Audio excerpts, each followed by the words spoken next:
우리가 뭘 좀 하나 하고 가야 될 것 같습니다. 건폭이라고 몰렸던 건설 노동자가 스스로 분신을 하고 죽었습니다. 우리가 노동에 관한 이야기를 하면서 그냥 지나갈 수는 없을 것 같습니다. 그래서 노동자가 주인이 되는 세상을 원했고, 그리고 정부에게 건설 노동자들, 건설 노조 탄압하지 말라라는 유언을 남기고 분신하신 양회동 동지를 여러분들 생각하시면서 묵념하는 시간을 갖겠습니다. 일어날 수 있는 분들 좀 일어나시고,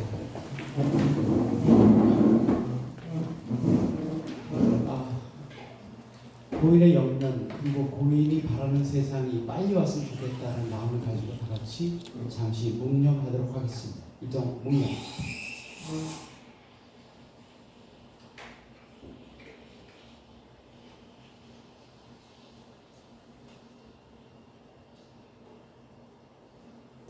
바로 앉으셔도 되겠습니다.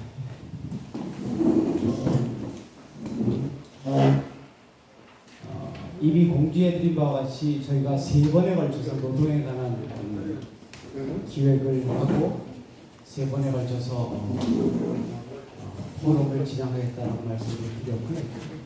지난번에는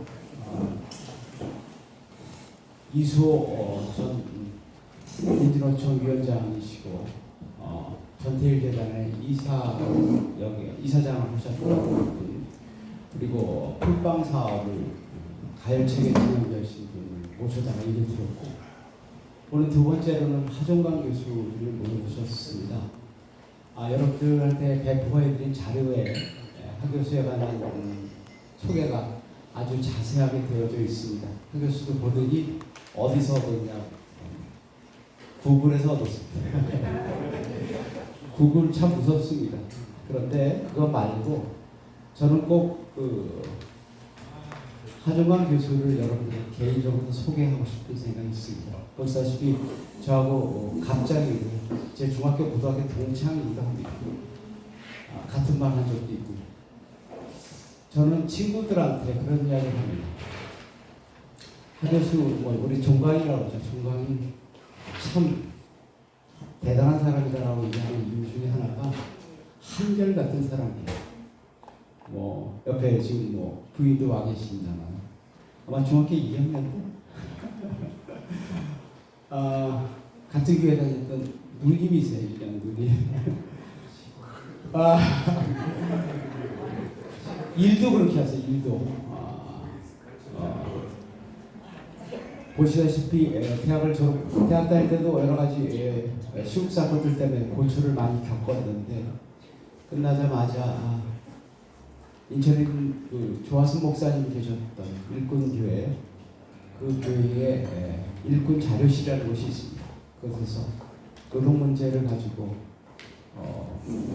노동자들의 문제를 가지고 표질관 해오다가 결국 지금까지 아마 죽는 날까지 그거 하다 죽지 않을까 싶습니다.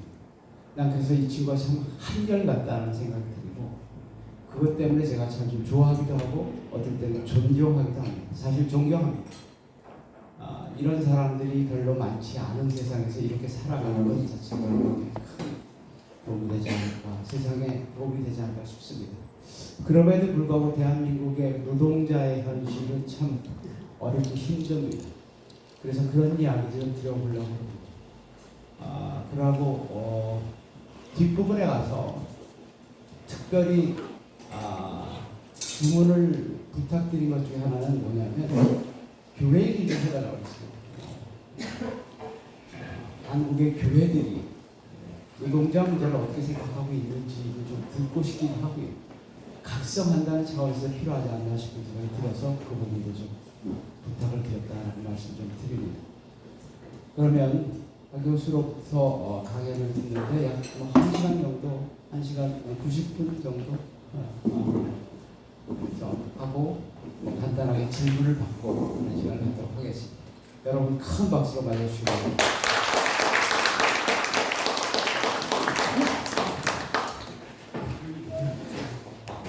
예, 앉아서 진행하겠습니다.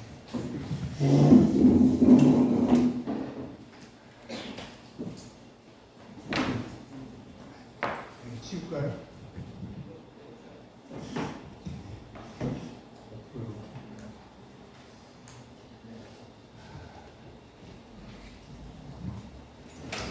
저에게 주어진 제목이 윤석열 정권의 노동정책 진단과 방향인데요. 제가 처음에 준 제목은 윤석열 정부의 노동정책 전망이었습니다. 이 정세희 장로가 무슨 전망이냐고 그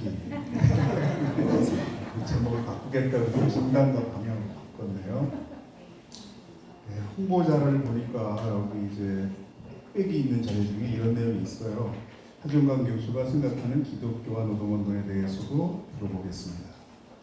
이건 정세희 장로가 거짓말한 겁니다. 저런 내용이 있다는 건 전에 들은 건 지금 와서 들은 거고요.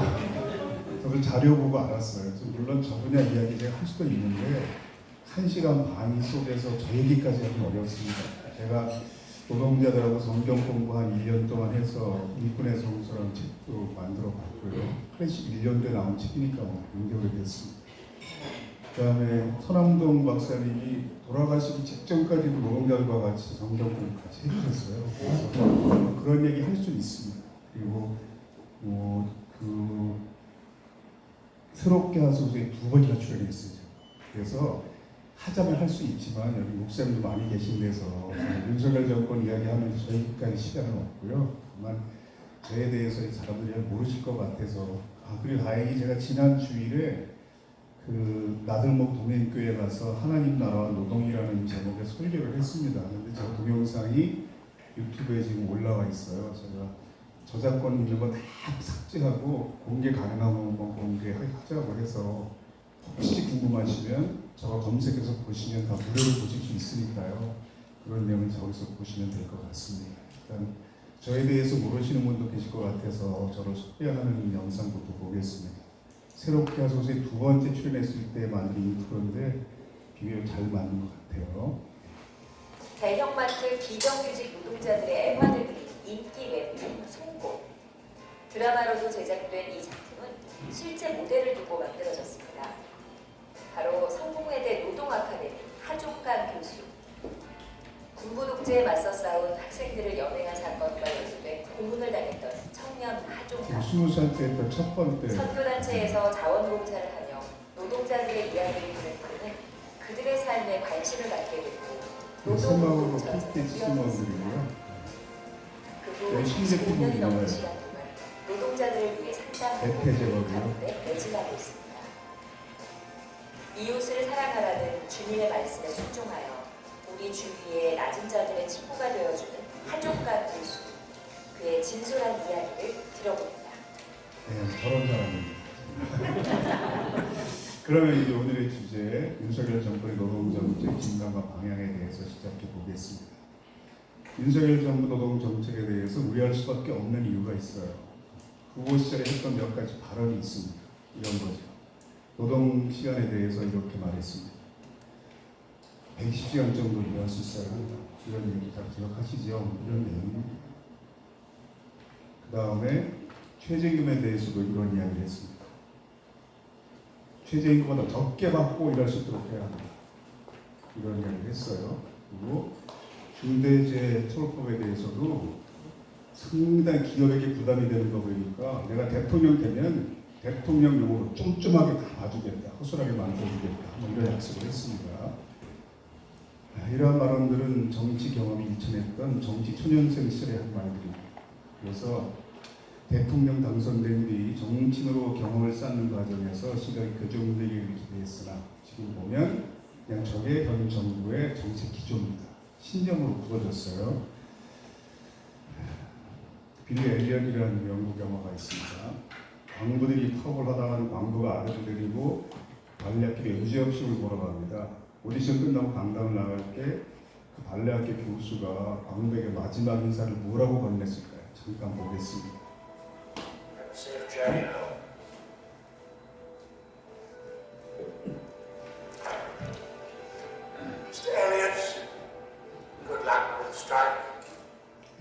사업에서 승리하지 이렇게 인사하잖아요. 이렇게 인사한 이유는 그 교사 특별히 정의로운 사람이어서가 아니라 그것이 그냥 영국의 평범한 시민이 노동자, 파업 바라보는 대중적 정서이기 때문인 거죠. 안 그런 소수가 있으나 이게 다수의 생각인 겁니다. 이건 프랑스가 배경인 영화입니다. 모녀의 대화를 잠깐 보겠습니다. Ah, c'est arrivé à 9 ans. Ah oui, mais écoutez, des embouteillages partout, il y a des grèves partout, c'est la merde en France, quoi. Quoi? Faudrait que ces pauvres infirmières exploitées fassent plus grève. On n'est pas en Amérique ici. 간호사들이 파업하는 바람에 길이 막혔다. 딸이 불평하니까 엄마가 딸을 야단치면서 여기 미국이 아니야 이렇게 말하는 겁니다. 이렇게 말했으면 뭐 아시겠지만 노동자가 파업한다고 불평하는 것은 천박한 자본주의, 미국에서는 그러는 거예요. 이런 뜻이잖아요. 이것이 유럽에서는 보통 사람들의 대중적 정서라는 거죠. 안 그런 소수가 있지만 이게 다수의 생각인 겁니다. 이런 정서를 한 단어의 부르로 표현을 해서 이렇게 한때 몇 년 동안은 대입 노조에 가장 많이 나오는 단어였습니다. 톨레란스라는 거죠. 그런데 미국도 우리 같진 않아요. 우리만큼 노동 문제를 부정적으로 보진 않습니다. 미국 사회에 노조 가입 권하는 대통령의 기사가 있었습니다. 잠깐 동영상을 보겠습니다. If I were looking for a good job that lets me build some security for my family, I'd join a union.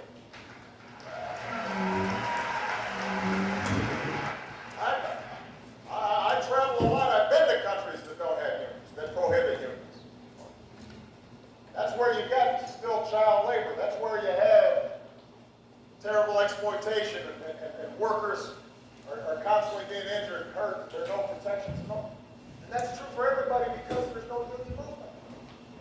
If I wanted somebody who had my back, I'd join a union. 굉장히 길이한 연설의 일부를 편집해 본 건데요. 정확히 저걸 번역하면요.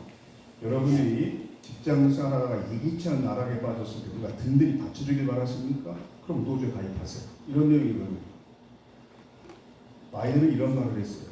월스트리트 날 만든 게 아닙니다. 중산층이 만들었습니다. 그 중산층은 노동자가 만들었습니다. 이건 미국이라는 사회를 노조가 만들었다는 뜻입니다. 이것이 미국의 민주당 리버럴이 노동 문제를 바라보는 수준입니다. 한국에서 저렇게 말했다가 빨갱이 취급당하죠. 아직까지 한국 사회에서 이렇게 말하는 대통령이 없었고 가장 개혁적인 대통령이 이렇게 말하진 않았습니다.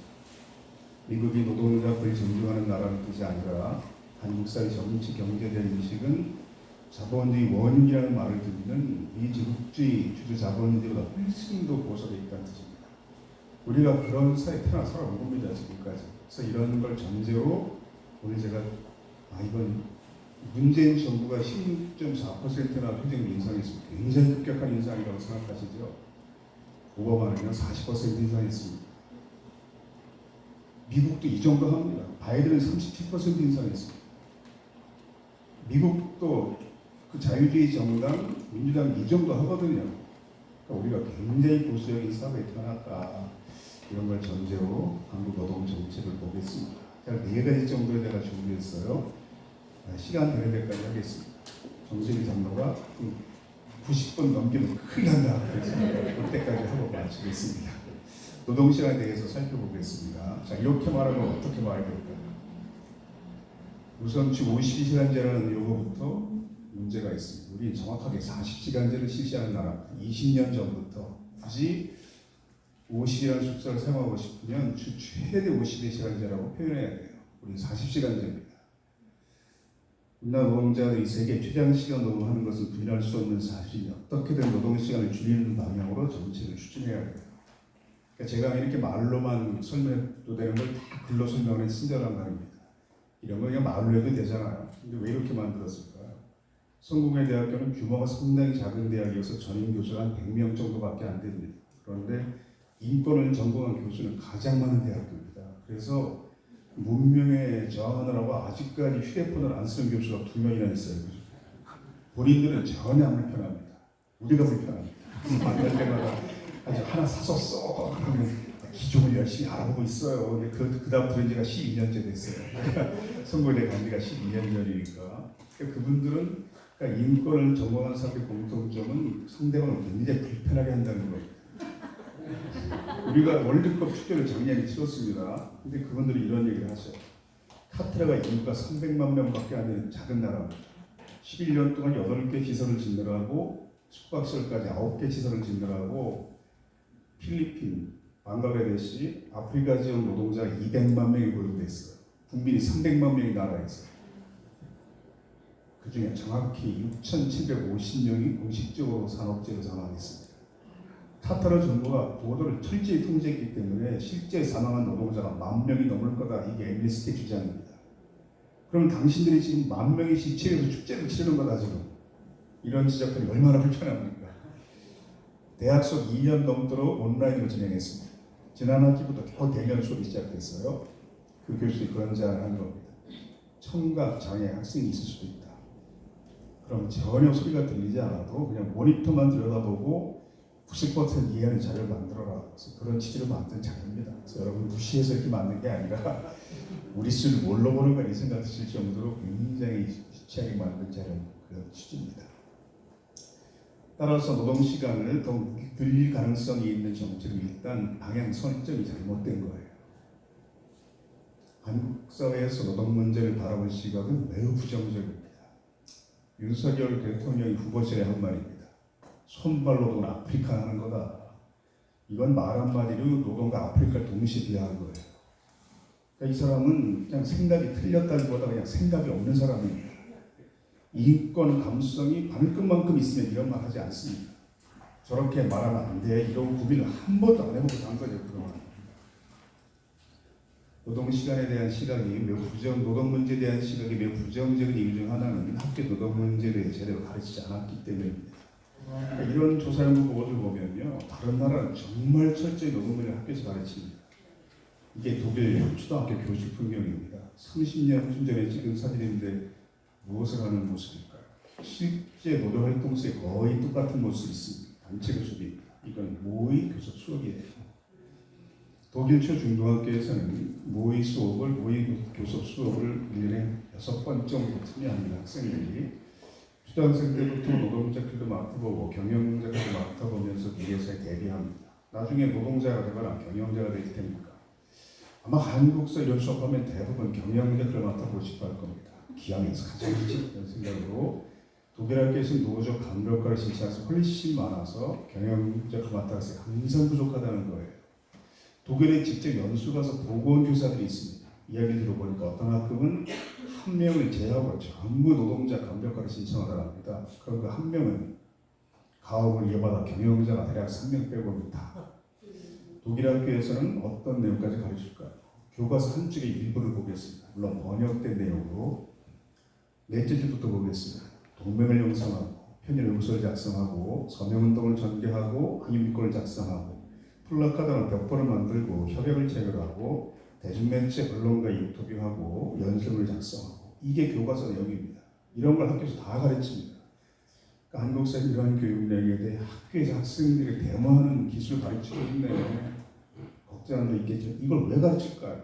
사회 전체 위익하기 때문입니다. 이런 프로그램이 있었습니다. 제가 여기 3번 출연했어요. 독일 기자가 한 명 같이 출연합니다. 안톤 숄츠라는 사람입니다. 독일 사람이니까 이 사진 보여주면 물어봤습니다. 제가 이 사진을 스마트폰이나 태블릿에 놓고 다니다가 독일 사람 만날 때마다 물어보거든요. 실제 이렇게 교육받았습니까? 뭐라고 답했을까요? 사실은 저는 초등학생이었을 때 노조 대활동적이었거든요. 그래서 어렸을 때부터 데모도 같이 많이 나갔는데요. 학교가 있는 도시에서 팝이 벌어질 때마다 학생들이 견학을 나가서 참여한다는 거예요. 프랑스는 중등학교 필수 과목 시민교육에서 노동을 가장 중요한 비중을 가르치고 있습니다. 프랑스는 시민교육 과목에서 노동교육을 하고요. 독일은 정치 과목에서 노동교육을 합니다. 주로. 초등 중급과정 교과서를 보면요. 우리 한 3학년 정도에 해당하는 교과서입니다. 프랑스가 초등학교가 5년제예요. 독일은 4년제입니다. 일, 노동, 권리 이런 노동이라는 단어가 들어간 단원들이 수십 개입니다. 대단원 수단원. 2010년 우리나라 중고교 사회교과목 교과서를 62종이 출판이 됐는데 전부 구입해서 전수조사 조사하는 프로젝트에 제가 참여했습니다. 총 페이지가 17,200쪽이었어요. 그런데 우리 중고교 사회교과서에서는 노동이나 근로라는 단어가 들어간 독립된 단원이 전혀 없었습니다. 지금은 조금 달라졌어요. 이건 프랑스 교육 방식 열사 아동에게 노동자를 가르치는 교육 자료입니다. 제 강의 들었던 청년 중에 프랑스에 사는 사람이 있는데 가끔 뭘 번역해서 보내줍니다. 이런 게 있더라고요. 잠깐 보겠습니다. C'est quoi un syndicat? C'est un groupe de personnes qui défendent leurs intérêts professionnels. Les syndicats agissent par exemple pour obtenir de meilleurs salaires, de meilleures conditions de travail. Dans le passé, les syndicats ont permis de grands progrès comme l'interdiction du travail des enfants ou la possibilité de se reposer le dimanche. Il existe des syndicats dans des branches professionnelles précises comme les cheminots, les patrons, les professeurs, les agriculteurs, les étudiants. Certains ont des missions plus larges et défendent les intérêts de tous les employés. C'est le cas notamment de Force ouvrière, de la CFDT ou de la CGT. Ces syndicats discutent avec les chefs d'entreprise pour signer des accords. Par exemple, l'entreprise, le délégué syndical représente le personnel et défend les positions de son syndicat. Les syndicats discutent aussi avec le gouvernement sur des projets de loi sur le travail. En France, tout le monde a le droit d'appartenir à un syndicat, mais là pourtant, les syndicats sont très puissants. Ils sont capables d'organiser des manifestations ou des grèves qui peuvent bloquer de nombreuses entreprises. Les syndicalistes, les Français seraient sans doute moins payés et ils travailleraient dans des conditions bien plus pénibles. 여기 보시면요, 노동조합은 기업주와 교섭하지만 또 정부와 협상을 한다고 그랬잖아요. 한국 사회에서는 노동조합이 정부를 상대로 활동하면 많은 시민들이 불순하게 정책에 입하냐 비난합니다. 프랑스 10살 정도만 되면 본래 그렇게 활동하는 거다 다 배운다는 거죠. 실제 우리 사회에서도 공공부문의 파업을 항상 정부가 교섭 대상입니다. 화물연대가 지난번에 파업했을 때 대기업들이 한마디 안 했습니다. 다 정부가 나서서 대응했잖아요. 고등학교 1학년 되면 시민, 법률, 사회 과목이 있습니다. 교과서가 1장, 2장, 3장, 세 챕터로 구성되어 있는데 3장 내용 전체가 지금 교과 3분의 1 정도 분량이 단체 교섭의 전략과 전술을 짜는 내용으로 채워져 있습니다. 그러니까 한국 사회에서는 학교에서 학생들에게 단체 교섭의 전략과 전술을 몇 달 동안에 가르치는 거야. 의문을 푼 사람도 있겠지만 사회 구성은 대부분이 노동자나 노동자 가족인 사회에서 한국 사람들은 대부분 저 둘 중에 하나거든요. 이러한 지식을 노동자나 경영자가 모두 잘하고 있는 것이 사회발전에 유익하다 깨달은 것이 충분히 가능한 일이죠. 직장 폐쇄에 맞서 노동조합, 이사를 기반으로 노동조합이 어떻게 노동자의 권리를 보호하는지 설명해 보시오. 이게 프랑스 중학교 교과서 나온 문제입니다. 한국 사회에서 인문이 닦아서 극히 드물어요. 프랑스에서는 중학생의 필수적인 지식이 되는 문제이지만 한국에서는 판검사, 변호사도 대부분 설명하지 못합니다. 이렇게 된 이유가 뭘까요? 사법연수원이 서초동에 있다가 일산으로 이사간 2001년입니다. 서초동에 있던 시절이니까 벌써 25년쯤 전일 것 같습니다. 제가 사법연수원 노동법 세미나에서 노동법을 강의했습니다. 첫날 근로기준법부터 강의합니다. 첫날 시민법, 사회법, 노동법, 근로기준법 여기까지가 첫날 되게 진도예요. 그러면 되게 이런 반응이 나옵니다. 저희들이 뭔가 알고 있을 거라고 짐작하지 마세요. 오늘 강의 들은 연수생들 중에서 90% 이상이 노동법을 오늘 여기 처음 보는 사람들입니다. 이렇게 말합니다. 이제 뭐 판검사, 변호사가 돼야 되는 사람들입니다. 왜 이렇게 됐을까요? 거의 모든 법대에서 노동법은 선택 과목입니다. 거의 선택을 안 합니다. 그래서 노동법 전공 교수가 없는 법대가 훨씬 더 많았습니다. 왜 선택하지 않을까요? 사법고시에 출제된 적이 없거든요. 노동법. 물론 1차 시험은 자신이 과목을 선택하니까 노동법을 선택할 수 있습니다. 그런데 노동법은 기업법과 비교해 공부할 분량이 10배도 넘습니다. 점수 배점은 똑같습니다. 그럼 생각해보세요. 사법고시가 가장 듣기 어려운 시험이었을 텐데 그 시험 준비하는 사람이 정신 나가지 않는다면 10배 이상 공부해서 같은 점수 받는 방법 절대 선택하지 않습니다. 그래서 대부분의 인권 변호사도 합격하신 뒤에 공부하시는 분입니다. 노동법 일단 붙어야 되니까 아주 드물게 노동법을 선택한 사람들이 있어요. 천연기념 같은 존재들이고 다 민주노총에 와 있습니다. 그런 사람들은 연수원에도 선택 과목입니다. 거의 선택 안 합니다. 노동법 공부해봤자 출세하고 돈 벌 때 도움이 안 되는 법이거든요. 당시에 1000명을 뽑았습니다. 당시에 밀리아 사법고시에서 그 중에서 노동법 세미나를 수강하는 연수생이 불과 한 30명 정도입니다. 그러면 생각해 보세요. 노동법을 공부하겠다고 마음먹은 기특한 연수생 수십 명 중에서 90% 이상이 노동법을 처음 본 겁니다. 나머지 900 몇십 명은요, 노동법 구경도 못한 채 판검사 변호사가 되는 겁니다. 제가 가르쳐봐서 알아요. 이건 사실 굉장히 공포스러운 상황입니다. 로스쿨 제도로 바뀌었잖아요. 사법고시가 폐지됐고 크게 달라지지 않았습니다. 작년도 변시 의자가 3,000명이 넘었습니다. 노동법을 선택한 사람은 그중에 5% 정도였습니다. 이 말은 대한민국 판사, 검사, 변호사의 95%는 여전히 노동법 공부하지 않았다는 뜻입니다. 이건 거의 무슨 공포영 같은 상황입니다. 지금 사실. 제가 우리나라 법제의 노동부에 무지한 칼럼을 쓸 수밖에 없었습니다. 하도 이상한 소리들을 많이 해서. 이런 양성된 법조인 출신 정치인이 노동 문제를 올바르게 하는 건 거의 불가능합니다. 그러니까 이런 이상한 소리 계속 하는 겁니다. 한 번도 공부한 적이 없거든요. 이 분야에 대해서. 학비지원 노동교육을 받고 노동자, 경영자, 언론인, 정치인들은 사회 그렇지 못한 사회에서 노동 문제 이해하는 수준은 거의 산국과 중국만큼의 큰 차이가 생길 수밖에 없는 거죠. 그 차이가 평생 나는 겁니다. 제가 시간 관계상 독일과 프랑스에만 들었을 뿐이지 거의 모든 나라들이 학교 노동교육을 철저히 합니다. 미국도 일본도 제가 교과서 보다가 깜짝 놀랐습니다. 여기도 다 가르치는구나. 우리만 가르치지 않았습니다. 경제신문은 지나치게 자본가 입장을 대변하기 때문에 저 같은 사람들은 아예 언론으로 취급하지 않습니다. 근데 헤로드 경제가 몇 년 전 추석위원회에 세계 노동교육이라는 기획기사를 연재한 적이 있었습니다. 알고 보니까 기사 쓰는 기자가 이 언론사의 기자 노동자 설립하고 위원장 맡은 사람이었고 성공회 대학교 노동 아카데미 수강생이었습니다. 첫 번째 기사의 독자의 댓글이 바로 달렸어요. 미국도 노동자의 권리를 철저하게 교육합니다. 인구의 90% 이상은 의회치에서 자신의 권리를 보장받아야 하는데 우리나라는 마치 모두가 경영인이 이거래야 되느냐 기업주의자만 가르치죠. 미국에 살고 있거나 살았던 사람이겠죠. 우리만 가르치지 않았습니다. 다른 결과 학교 노동교육할 필요가 있다는 거죠. 이 사진들은 학교가 노동교육 전혀 하지 않던 20여 년 전부터 학교 박단체가 했던 노동교육들의 모습입니다. 이 왼쪽 가운데 밑에 사진 학생들은 한 20년쯤 된 분위기잖아요. 저도 많이 젊었고 보면. 이런 활동이 10여 년 정도 축적되고 나서야 한국도 비로소 학교 노동교육이 시작된 겁니다. 경기도가 가장 먼저 시작했습니다. 김성원 교육감이 2012년에 민주시민 과목을 개설했습니다. 교과서를 1년 내 걸쳐 개발했고 교과서 집필자들이 주로 제 연구실에 모여서 회의를 했습니다.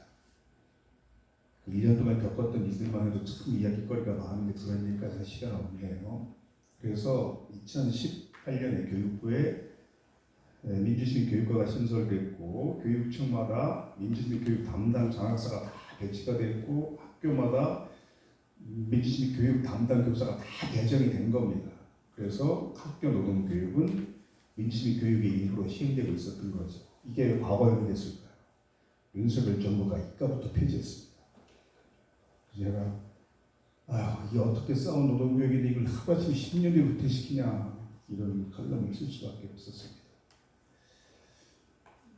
프랑스 학교 노동교육을 80년쯤에 시작했습니다. 다른 나라 대부분 4, 50년쯤에 도입했어요. 우리말이 이게 수십 년 늦었어요. 모든 분야가 앞서 있는 대한민국 사회가 이 분야가 왜 이렇게 뒤쳐졌을까요? 식민지 40년, 분단 70년, 군사정부 30년 등 왜곡된 역사 발전 과정 거치는 동안 근대 산업사회, 자본주의 경제 체제에 필요한 사회의식이 형성되지 못했기 때문입니다. 중세 농경사회에서 근대 산업사회로 오는 근대화까지 인류 사회가 수천 년 동안 농사를 지어먹고 살았습니다. 지금처럼 사무실이나 공장에서 일하는 시대로 바뀐 게 세계사적으로 봐도 불과 한 200여 년 전부터고요. 우리는 한 100년 전부터입니다. 이 과도기의 중요한 근현대사가 저렇게 진행된 나라가 지구상에 대한민국 하나밖에 없는 겁니다. 중요한 사실 비슷한 나라가 거의 없습니다. 굉장히 특별한 사회가 된 거예요. 식민지를 겪은 나라 많습니다. 동남아국가는 다 겪었죠, 식민지를. 근데 해방되면서 분단된 나라 우리밖에 없었어요. 다른 나라가 해방되고 다 과거 청산할 때 우리 전쟁을 한 겁니다. 그리고 전쟁 끝난 뒤에 군사 정부가 30년 정도 있었으니까 이게 전혀 계획이 되지 않은 채 그냥 식민지식의 가치관이 계속 사회 지배해버린 거죠. 이런 역사가 우리밖에 없거든요. 그 특정 분야가 너무 취약해진 겁니다. 이것도 그 중에 하나입니다. 잠깐 나왔다가 말았던 방송이에요. 영수증을 분석해서 현명한 소비자를 가르쳐주는 프로그램입니다. 외국 사람이 볼 때 이상한 점이 있다는 겁니다. 자기들 대부분 있는 지출 항목이 한국 사람 대부분 없다는 거예요. 근데 여러분은 대부분 있어요. 그렇게. 여러분은 한국 사람 중에서 이 분야에서 상위 0.1%에 속하기 때문에 여러분이 있어요. 이게. 뭘까요? 기부금입니다. 기부금 항목이 없네. 기부금을 안 내네. 이런 느낌이 맞는다는 거죠. 아마 여기 오신 분들은 매달 CMS 나가는 게 몇 개씩 다 있을 겁니다. 그러니까 여러분은 굉장히 특이한 존재입니다. 한국 사회에서. 우리 학교 교수님들이 외국 나가다 TV를 보는데 그 나라 코미디언이 한국 이야기 하더랍니다. 한국에서는 청소년들이 사약자를 돕는 활동을 하면 학교에서 봉사시간 정도 받을 수가 있어. 그랬더니 다른 코미디언이 그럼 그 나라에서는 밥을 먹어도 점수를 주나? 이게 너무 이상해 보인 겁니다. 기본으로 전송되지 못한 거죠. 이러한 가족 이기주의 가치관은 식민지를 경험한 뒤 과거 청산을 제대로 하지 못한 사회에서 나타나는 현상이다라는 게 돌 김영욱 선생 같은 분들의 주장입니다. 뭐 이상한 말도 많이 하지만 저 말은 맞는 말 같아요. 너무 공부를 많이 해도 이상해지나 그런 느낌이 하지만 대학을 한 10개 가까이 다닌 것 같더라고요. 저는 책도 수백 번 썼고 그러니까 과거 청산이 안 되면 그냥 식민지식의 가치관이 유지가 된다는 거죠. 착한 놈만 소래야. 그냥 정치 단신 갖지 말고 가족이 행복하게 사는 게 최고지. 이게 계속 유지가 되는 사회입니다. 여기 부평에 미군 기지가 있었잖아요. 철수 결정 났을 때 어떤 사람이 대한민국 정부 상대로 소송 제기했던 거 기억나세요? 우리 할아버지가 일제 때 받은 땅, 그 미군 기지 부평에 있는 땅이. 이게 15년쯤 전입니다. 그때 소송가액이 4,500억 원이었어요. 4,500억 원. 정부가 이런 소송을 거의 패합니다. 근데 다행히 그 소송은 5년쯤 걸려 대법원 가서 패했어요. 그렇게 찾아간 재산이 얼마나 많습니까? 출입하지. 그러니까 착한 놈과 소래야 이런 가치관이 너무 많이 확산된 거죠. 자, 지금 윤석열 정부의 노동시장 개혁은 미래노동시장 연구회에서 다 나온 아닙니다. 대개 이제 근로시간에 대해서 임금 체계에 대해서가 주요 골자입니다. 이정식 노동부 장관이 이제 저 결론을 발표한 거죠. 그래서 내용이 뭐냐 하면 주당 노동시간을 월단, 분기 단위로, 연 단위로 관리하도록 바꾸겠다. 그래서 지금 최대 52시간을 69시간까지 늘릴 수 있도록 하겠다는 게 골자였습니다. 자, 이런 사건이 있었습니다. 전주 여고생이 U+ 텔레마케팅 실습을 나갔다가 스스로 목숨을 끊은 사건이 있었죠. 다음 소위 그 사건이 소재인 영화입니다. 그래서 영화가 그 학생이 죽는 사건부터 시작하잖아요. 마지막에 죽는 게 아니라 그래서 진실을 밝혀가는 과정인데 혹시 못 본 분 위해서 예고편 잠깐 보겠습니다. 원래 댄서가 꿈이었는 학생이었어요.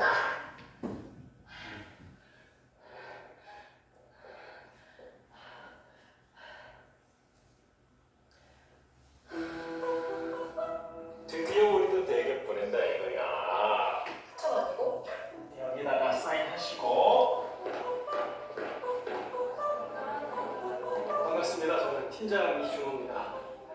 지훈 씨. 그냥 봐. 금방 배우겠습니다, 선배님. 공인중개 살아? 취업교육이라고 하기를 화장시키고 앉았다. 그래도 이제 나 사무직 여직원이다. 현장 실습 말이에요. 난 처음에 그게 무슨 대학병의 인턴십 같은 거 같았어. 왜 실전에서 기술을 배워야만 완성되는 교육을 했을까? 조직법 세단 통틀어 우리 교육 문제죠. 교육 김소희 씨. 차라리 그런 뜻이지. 너 회사 교육 보내니까. 힐링이라는 게 정말 거야. 연예인 중에 마음의 소리가 났어. 그럼 완전히 혼자가 돼.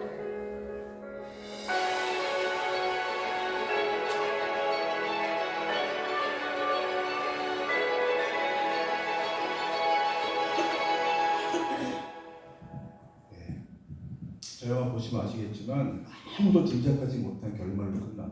이렇게 끝나나? 깜짝 놀랄 정도로. 저 학생이 배치된 부서가 세이빙 부서라고 해서 거기서 욕받이 부서라고 부릅니다. 계약 해지를 요구하는 고객들에게 해지하지 않도록 설득하는 파트였던 거예요. 그러니까 평생 살면서 들었던 욕보다 더 많은 욕을 며칠 동안 들은 겁니다. 그리고 멘탈이 무너진 거죠. SBS가 이 사건을 다뤘습니다. 그것이 알고 싶다. 바로 이 학생입니다. 이게 실제 모습입니다. 제가 보다 보니까 기아차에 실습 나갔다가 쓰러진 학생 소식도 잠깐 나오더라고요. 여기 19살에 실습 나갔다가 25세까지 될 때까지 6년 동안 의식 없는 채 누워있는 모습입니다. 어머니가 옆에서 울고 바라보는 모습 몇 초 동안 나왔습니다. 제가 마지막 들은 소식은 21년 10월에 10년 넘도록 의식 회복이 되지 않았다. 그런 소식입니다. 근데 이 학생이 기숙사에서 일하다가 기숙사 동료들과 이야기하다가 나 지금 너무 머리가 아픈데 병원에 가야 될 것 같아. 나갔습니다. 한참 뒤에 기숙사 마당에 쓰러진 채 발견됐습니다. 병원에 실려가 내수를 받았지만 이렇게 된 이 상태가 된 거예요. 당시 이 학생이 있던 노동이 58시간입니다. 58시간도 저렇게 돼요. 다 저렇게 되지 않죠. 그러나 58시간도 저런 치명적인 손상을 줄 수 있는 노동시간입니다. 69시간도 말도 안 되는 시간이에요. 야근은 발암물질로 추정됩니다. 무슨 얘기냐면요. 세계보건기구가 야간 노동을 흔히 말하는 발암물질로 정의했습니다. 직업병 전문 의사들의 말에 따르면 야간 노동보다 건강에 해로운 노동이 뭘까요? 불규칙한 노동입니다. 그런데 이게 지금 왜 40시간제에서 69시간까지 가능하냐면요. 몰아서 시키는 거예요. 바쁠 때 확 몰아서 시켰다가 한가할 때 일을 적게 시키고 정말 불규칙해지는 겁니다. 노동시간이. 정부의 노동시간 개편 방안이 예정대로 추진되면 장시간 노동하는 노동자가 야간 노동과 불규칙한 노동을 계속 반복하게 될 겁니다. 그럼 과로사는 엄청 많아질 수밖에 없어요. 한국은 정부가 과로사 통계를 못 냅니다. 너무 많으니까. 참고 그 통계를 못 냅니다. 국회의원들이 여러 자료를 취합해서 만든 보고서가 있는데 최소한 잡아도 1년에 500명 이상입니다. 한국이 택배 천국입니다. 유럽에 살다 온 분들은 깜짝 놀랐죠. 택배가 이틀 만에 집 앞으로 와? 와, 이건 꿈을 못 꾸지, 유럽에서. 근데 그렇게 되느라고 택배 노동자가 1년 6개월 동안 25명의 과로사였습니다. 문재인 정부는 중대재해처벌법을 만들고 시행령을 만들 때 차마 과로사를 대상에서 빼버렸어요. 못 넣지 못했어요. 왜 그랬을까요? 과로사를 처벌 대상에 집어넣으면 너무 많은 경영자가 처벌 대상이 되어버립니까? 여러분 일가 친척 중에 일하다가 갑자기 쓰러진 사람도 얼마나 많습니까? 이렇게 과로사가 세계에서 가장 심각한 사회입니다. 윤석열 정부가 주장하는 노동시간 개편 방안은 국회에서 노동법이 개정돼야 시행 가능한 정책입니다. 그래서 입법이고 했다가 너무 여론이 커지니까 철회한 거잖아요. 지금 상태는. 입법이고 했다는 것은 국회에서 개정돼야 시행할 수 있다는 뜻입니다. 야당이 다수를 차지하고 있는 국회에서 노동법 개정안이 통과될 가능성은 매우 낮습니다. 낮은 정도가 아니라 불가능합니다. 지금. 정부에다 이걸 모르고 있을까요? 불가능하다는 걸? 당연히 알고 있어요. 그런데 윤석열 정부 노동계의 또 다른 중요한 과제는 임금체계 개편입니다. 이게 두 번째 과제잖아요. 그래서 임금을 여기 보면요. 연공 중심에서 성과 중심으로 개편하겠다는 거죠. 즉 연공 호봉급 중심 임금 체계를 직무 성과급 체계로 바꾼다는 겁니다. 그런데 이게 한국 기업의 임금 체계 목표입니다. 우리나라 140만 개 사업체 중에서 61%에 해당하는 약 100만 개 사업장에 임금 체계가 없습니다. 파란색 무체계입니다. 임금 체계가 없어요. 그러니까 임금 체계가 없는 사업장에 임금 체계를 도입하는 것이 더 시급하다는 뜻입니다. 그리고 이 오른쪽에 보면요. 호봉급이나 직능급, 직무급이 시행되는 비율이 비슷합니다. 호봉급만 많은 차이는 아니에요. 비슷하잖아요. 비율이 보면. 사업체마다 수십, 수백, 수천 개 이르는 직무를 단시간에 일일이 평가해 직무에 따른 임금을 책정하기는 불가능합니다. 대기업 임원 출신 정세희 장로가 잘 알 거예요. 직무급이 정착된 나라에서도 같은 직무 안에 연봉에 따른 따른 차이를 제공하고 있습니다. 그러니까 이제 독일 같은 나라는 청소 노동자를 6개 직무로 구분합니다. 힘든 업무부터 비교적 쉬운 업무까지. 그리고 같은 직무 안에서 연봉에 따라서 차이를 둬요. 1년 일한 사람과 10년 일한 사람이 같은 임금 받는 건 불합리하다고 보는 겁니다. 그 사람들도. 그래서 국제노동기구가 유엔 산하기구인 ILO에서 임금에 있어서 유일하게 인정하는 차별이 연봉에 따른 차별이에요. 능력에 따른 차별, 불가능하다. 이거 옳지 않다. 유일하게 연봉에 따른 차별만 국제노동기구가 인정하고 있습니다. 그래서 직무급이 정착된 나라들도 대개 같은 직무 내에서 연봉으로 서열을 둡니다. 직무급이 정착되려면 회사가 달라도 같은 동일한 업무를 수행하는 노동자에 동일한 임금이 지급돼야 합니다. 이게 직무급 정착된 유럽사회 형태인데, 예를 들어서 2급 기능사 선반급 경력 5년 그러면요, 그 사람이 수만 명이 있는 현대자동차에 있거나 동네 작은 중소기업이 있거나 임금이 같아야 됩니다. 직무가 같으니 이게 직무급이에요. 경력 3년차 간호사 그러면요, 그 간호사가 몇천 명의 간호사가 있는 서울대 병원에 근무하거나 동네 작은 소아과 은행에 있거나 임금이 같아야 됩니다. 이게 직무급입니다. 이 간호사가 대한민국에서 불가능해요. 결국 한국 사회 연공호봉과 관계없는 직무 성과급 임금체계 정착되는 건 거의 불가능합니다. 이걸 정부여당이 모르고 있을까요? 당연히 알고 있습니다. 그럼에도 왜 정부는 실현이 불가능해 보이는 노동개혁을 계속 주장하는 것일까요? 왜 그럴까요? 노동개혁이 불가능하다는 것을 국민들에게 보여주고 싶은 겁니다. 이게 국회에서 부결되는 걸 보여주고 싶은 거예요. 그 장면을 보여주고 싶은 거죠. 그러면서 이렇게 우습시고, 국민 여러분, 기득권 세력 노동운동이 야당과 야합해서 노동개혁을 가로막고 있습니다. 다음 총선에서 여당이 과반수로 될 수 있도록 도와주세요. 이런 정치적인 목적이 노동개혁의 바탕에 깔려있는 겁니다. 정치하는 사람들이 저래서는 안 했겠습니까? 곧 총선인데. 그래서 내년 총선 전까지는 노동운동에 흠집을 내는 노동개혁 공방이 계속 이루어질 거예요. 장 공개해라! 법적 근거가 없어요. 떳떳하지 못하면 공개하지 못할 이유가 없지 않느냐, 이런 진흙탕 싸움을 계속 보여주고 싶은 거죠. 노동운동에 흠집을 내는, 제 생각이 그렇습니다. 그래서 제가 불가능한 노동개혁을 밀어붙이는 이유라는 칼럼을 쓸 수밖에 없었습니다. 자, 최저임금제에 대해서 한번 알아보겠습니다. 이렇게 말하는 것을 어떻게 봐야 될까요? 시민법에 대해 설명해 보겠습니다. 여기 이제 법조인도 계실 텐데, 지난번에 보니까 변호사님도 계시고 그러더라고요. 참 그렇긴 하지만 사람들은 법 앞에 만인은 평등하다는 말이 진리라고 생각합니다. 수천 인력 역사 속에서 인간은 평등하다는 것이 상식이 된 것은 불과 한 200여 년밖에 되지 않았습니다. 우리는 100년밖에 안 됐어요.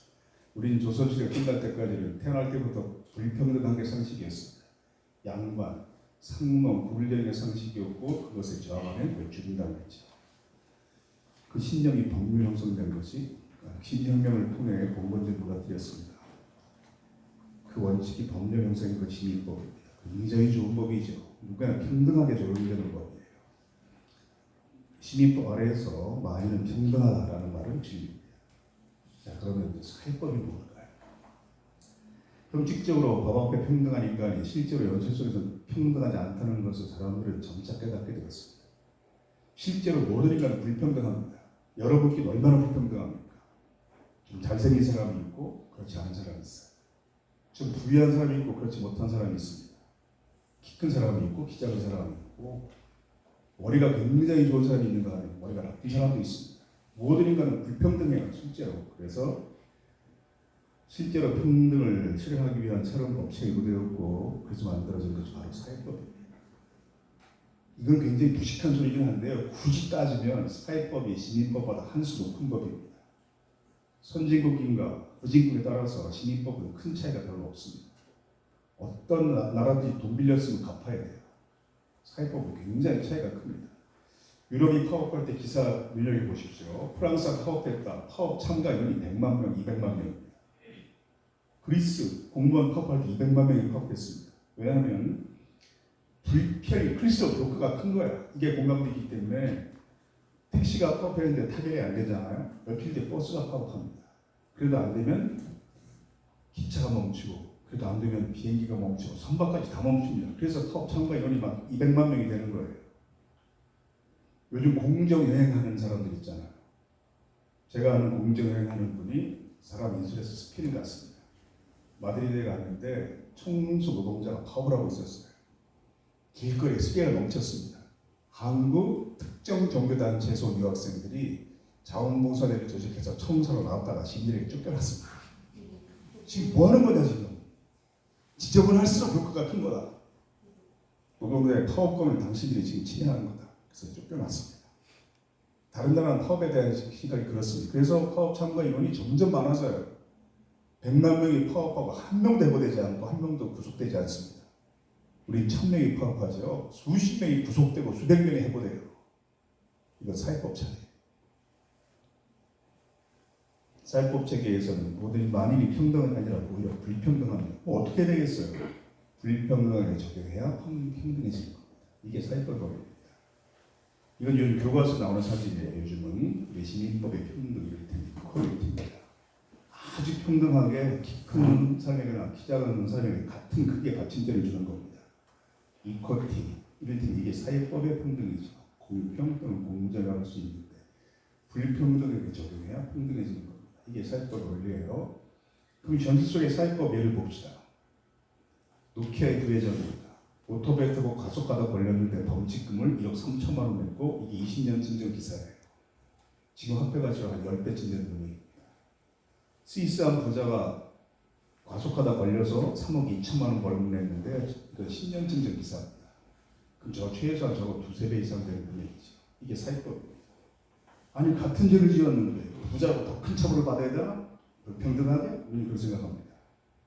같은 죄를 지었는데 부자가 더 큰 처벌을 받으면 공정하지 않지. 근데 이 나라 사람들이 우리가 얼마나 불평등한 나라겠습니까? 대한민국에서는 한 달에 수백억씩 버는 재벌 회장도 과속하다 걸리면 4만 원 내고 100만 원 겨우 버는 알바 노동자 똑같이 4만 원씩 낸다. 세상에 그런 불공평하다 다 있어. 이게 사회법 정신입니다. 신입사회법 차이를 한번 설명해 보겠습니다. 에리스의 상에 나오는 계약이 있어요. 돈을 갚지 못하면 당신의 살 2파운드 배워 가지겠어. 그래서 솔로몬의 재판 같은 예로 많이 인용되지만 오늘 좀 다른 측면에서 보겠습니다. 시민법의 계약자 원칙 아래에서 그 계약은 반칙형 유한 계약입니다. 그러나 사회관점 볼 때는 공소에 관하기 때문에 공소는 법률학 용어인데 사회정의라고 해석해도 크게 틀리지 않습니다. 공소에 관하기 때문에 자동적으로 물러가 됩니다. 전혀 지킬 필요가 없는 계약이 되는 거죠. 취업난에 시달린 노동자가 최저임금 이하임을 받고 일하겠다는 계약을 했다고 합시다. 이 계약 역시 시민법의 계약자 원칙 아래에서는 반드시 지킬 유한 계약입니다. 그러나 사회법 관점으로 볼 때는 자동적으로 물러가 됩니다. 전혀 지킬 필요가 없는 계약이 되는 거죠. 같은 사건을 시민법 원리로 판단하느냐 사회법 원리로 판단할 반대에 도달할 수 있습니다. 이게 노동법을 공부할 때 저뿐이 아니라 많은 노동법 학자들이 첫 시간에 설명하는 내용입니다. 제가 노동법 사법연수원에서 교육 강의할 때 첫 시간 진도 여기까지 나간다고 그랬잖아요. 시민법, 사회법, 노동법, 그리고 근로기준법까지 설명합니다. 보통. 이게 노동법 교육 첫 시간에 대부분의 교수들이 다루는 내용입니다. 그러니까 이렇게 말했다는 것은요. 무슨 뜻이겠습니까? 한 시간도 공부한 적이 없다는 뜻입니다. 노동법에 대해서. 이렇게 말할까봐 그 제도를 만든 거예요. 한 번도 그걸 공부한 적이 없는 거죠. 우리나라 국민 어릴 때부터 익숙하게 시민법 훈련을 받습니다. 교통순호 지키기 대표적인 시민법 훈련입니다. 초록불은 가시오, 빨간불은 서시오. 이건 지구와 빈부격차, 남녀노소 다 지켜야 돼요. 사회법에 대해서 거의 배울 게 없습니다. 법조인 마찬가지입니다. 그 설명 제가 한 거죠. 그런데 법조인들이 여기 계시겠지만 자신들이 무식하다 생각을 못합니다. 엄청 공부했으니까. 근데 그게 주로 시민법인 거예요. 그래서 한국 법조인들은 사회법 사건의 문제를 계속 시민법으로 판단하면서 잘못을 모르는 경우가 굉장히 많습니다. 베드로 열사 사건이 있었어요. 오늘 제가 열사 이야기를 왜 안 했냐면요. 우리끼리는 괜찮지만 여기만 보수적인 사람이 와 있다면, 특히 부대에 활동하는 사람이 와 있다면 우리가 열사를 추모할 때 어떻게 말했겠습니까? 시체 발휘하냐 지금 또? 건수 만났구만 또. 세월호 이제 그만 울어먹을 때 됐잖아, 이런 사람도 있습니다. 근데 저는 그런 사람을 설득하는 게 제 강의의 수준입니다. 그래서 진보적인 톤이 굉장히 낮아요. 제가 여러분 중에 불만이 느낄 정도로 저는 그런 사람이 바뀌어야 사회가 바뀐다고 생각합니다. 여러분은 안 바뀌어도 돼요, 생각이. 근데 문제는 뭐냐? 온갖 인문학 프로그램 문제점은 배울 필요 없는 사람이 계속 배운다는 거예요. 태극기 부대, 일배 이런 데 안 옵니다. 여기 들어야 합니다. 요즘은 평생학습원 이런 데 많이 생겼잖아요. 지방자치단체가. 거기도 이제 강의로 갑니다. 그러면 정말 태극기 부대 활동하는 분도 오셔요. 노인정보다 훨씬 좋죠. 시설도 쾌적하고 음료수 공짜로 마실 수 있고. 한 번은 제가 강의 끝났는데 쉬는 시간에 한 분 오셔서 전출신이에요. 왜 노동에 대한 얘기만 하시고 안보에 대해 한마디만 하지 않습니까? 안보만큼 중요한 게 없는 게 대한민국인데. 그걸 많이 하잖아. 예비군이라고 가도 하고 민병훈련가도 하고 안보에 대해서 많이 하잖아요. 이 시간은 노동 문제를 다루는 귀한 시간이어서 그것까지 말할 시간이 제가 없습니다. 그랬어요. 복도에 나가서 계속 크게 떠드는 겁니다. 안보에 대한 말 한마디 해봤자 저 사람이 나이가 더 많은 사람이 있었어요. 듣기 싫은 거 듣는 게 공부야. 이렇게 말했어요. 가만히 들어. 그렇지, 듣기 싫은 거 듣는 게 공부지. 그러더니 그분이 쉬는 시간에 자기 술 좀 챙겨가지고 맨 앞자리에 오더라고요. 그래서 방금만큼 바뀌었을 것 같은데 그분 생각이, 그런 분들 생각이 바뀌어야 돼요. 여기 오신 분들은 안 바뀌어도 됩니다. 그래서 열세하게 제가 정세일 장로가 저보다 과격하기 때문에 제가 제물포고등학교에 나왔잖아요. 동창들이 행사하는데 제물포 인천역 다니면서 인천역 역사에 대해서 동일방지 노동자 투쟁에 대해서 일제시대의 평양공장 노동자 투쟁에 대해서 네가 얘기 좀 하라고 그러더라고요. 정세일 장로 있잖아. 정세일 시켜. 걔가 시민단체 대표인데 지금. 아, 제가 과격해서 안 돼요. 그 동창회 회장 지금 보고 있는 기수 회장이 그러더라고요. 아, 정세일 과격해서 안 되고. 그러니까 좀 우습게 보는 거예요, 지금. 이제 분신 당시에 쓴 유서입니다. 근데 내가 신천 덮기 전에 사진도 있어. 그런데 너무 참혹해서 제가 쓰지 못하는데 신기한 점은 그 자세를 쫙 틀리지 않은 채 죽었어요. 온몸이 다 타는데 새카맣게 타고 정말 싹 탔어요. 근데 요사를 가만히 그 자리에서 찍힌 겁니다. 저거. 유서 끝에는 미안합니다라고 써 있습니다. 나만 편히 먼저 가서 미안합니다. 5월 1일 날 분신한 양지대장도 그게 유서의 마지막이잖아요. 나만 혼자 편한 선택해서 죄송합니다. 갑자기 며칠 전부터 집안에 수도꼭지 고친 거 다 고장난 걸 고치더랍니다. 저 양반이. 문고리 고장난 거 다 고치고 그러더래요. 줄 준비한 거죠. 그래서 그 가족들이 수도꼭지 틀 때마다 쏟아지는 물복보다 눈물이 먼저 쏟아진다고 그래요. 그래서 한 명문대 교수는 베드로 열사 사건에 대해서 방송 인터뷰 이렇게 말했습니다. 이 사건에서 두산주공업은 채권자이고 베드로 씨는 채무자입니다. 회사에서 빌린 돈을 갚지 못한 채무자가 그 부담 때문에 자살한 것과 같은 사건에 대해서 회사가 왜 책임자입니까? 회사에 어떤 책임이 있습니까? 난 이 사건을 이렇게 봅니다. 이렇게 말했어요. MBC PD 수첩팀한테. 그러니까 노동자가 파업을 할 때 노조 간부였습니다. 파업 끝난 뒤에 회사가 이 사람의 재산을 가압류한 겁니다. 봉급도 가압류했어요. 손해배상 청구했습니다. 파업으로 인한 손해를 배상해라. 그런 사건이거든요. 근데 이렇게 해석했다는 거예요. 즉 노동자가 헌법상의 단체노동권이 파업을 함으로써 회사에 손해를 끼친 사건을 노동자가 그만큼의 돈을 회사에 빌렸다 갚지 못한 것 같은 사건을 본다는 뜻입니다. 저거. 가장 대표적인 사회법 사건을 심의 고의로 판단하면서 그 잘못을 모르고 있는 무식한 학자가 스스로 고백하는 겁니다. 사회법은 공부한 적이 없거든요. 저 대학 교수. 윤석열 대통령이 저 범죄에 속하는 사람인 건데 그 중에도 특히 더 그런 것 같아요. 의사 법조계 이런 문제의 이유가 뭘까요?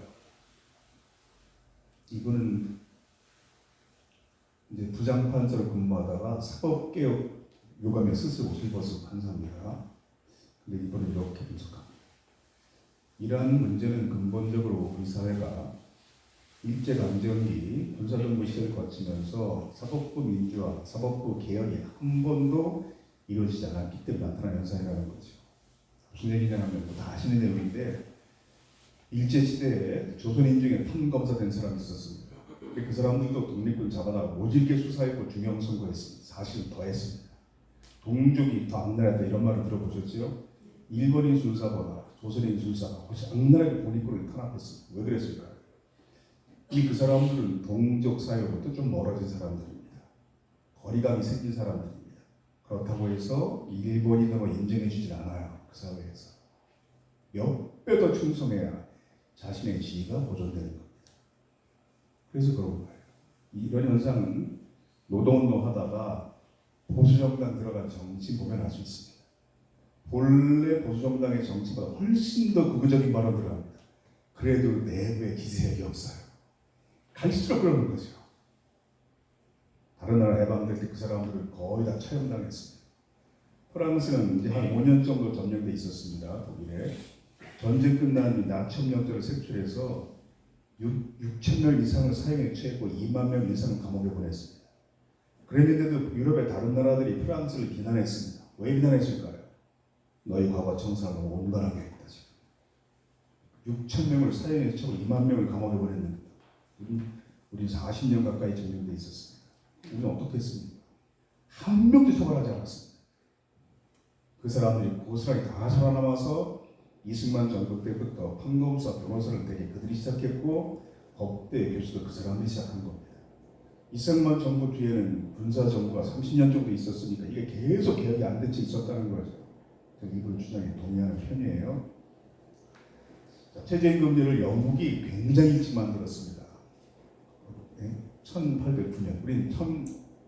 우리는 80년대, 1980년대 중반쯤에 만들었습니다. 초반에 법을 만들었다가 헌법에 명시했다가 법 만드는 중반쯤이에요. 영국 굉장히 빨랐죠.